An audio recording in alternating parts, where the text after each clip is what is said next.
राहुल गांधी ने एक रिपोर्टर से यह पूछ लिया कि तुम्हारी जात क्या है और तुम्हारे मालिक की जात क्या है।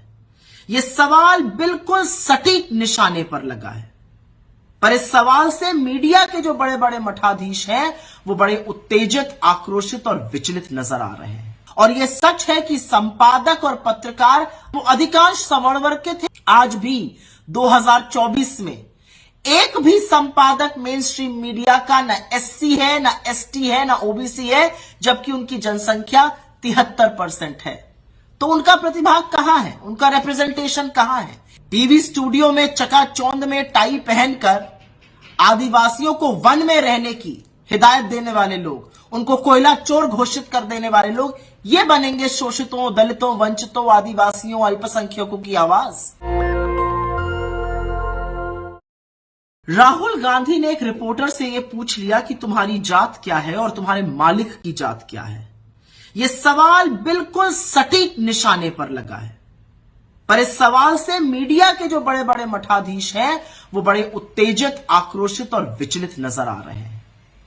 टूट पड़े हैं राहुल गांधी पर। लेकिन यह सवाल जितना गंभीर और जितना गहरा है और जितना वाजिब है, उससे उत्पन्न उत्तेजना उतनी ही सतही, उतनी ही हल्की, उतनी ही सस्ती है। हमारे देश में पत्रकारिता का एक गौरवशाली इतिहास रहा है। जंगे आजादी के दौरान आजादी के महानायकों ने पत्रकारिता के माध्यम से पिछड़ों का, दलितों का, वंचितों का, शोषितों का, उनके खिलाफ हो रहे अन्याय के खिलाफ आवाज उठाई।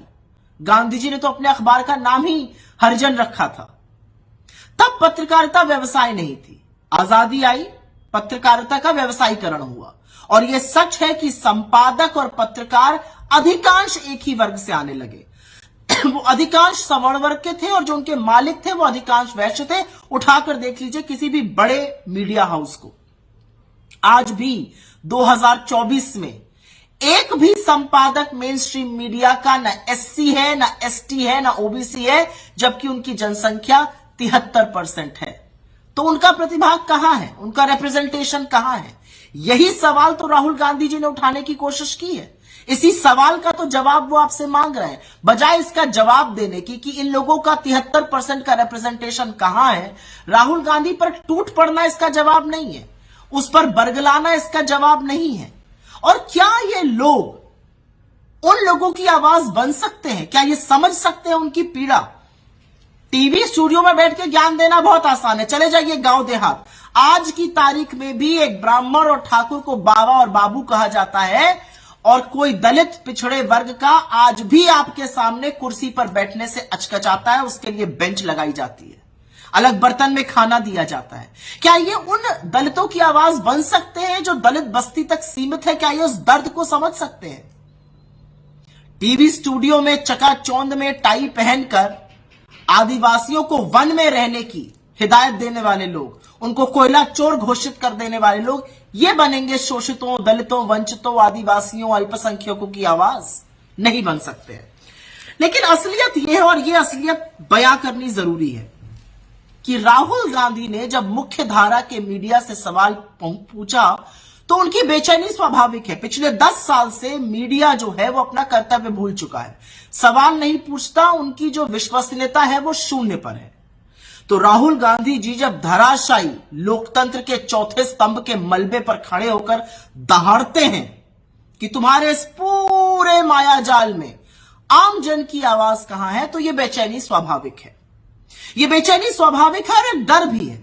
डर इस बात का है कि चाहे वो दलित, शोषित, वंचित, आदिवासी, अल्पसंख्यक, पिछड़े वर्ग के लोग हो जो 73% है, चाहे वो गरीब हो, अभिजात्य वर्ग के, वो इनसे सवाल पूछेंगे कि बेरोजगारी के सवाल कहां है, महंगाई के सवाल कहां है, आर्थिक असमानता के सवाल कहां है, क्यों पर्चे लीक हो रहे हैं, क्यों हमारे बच्चे बेरोजगार घूम रहे हैं।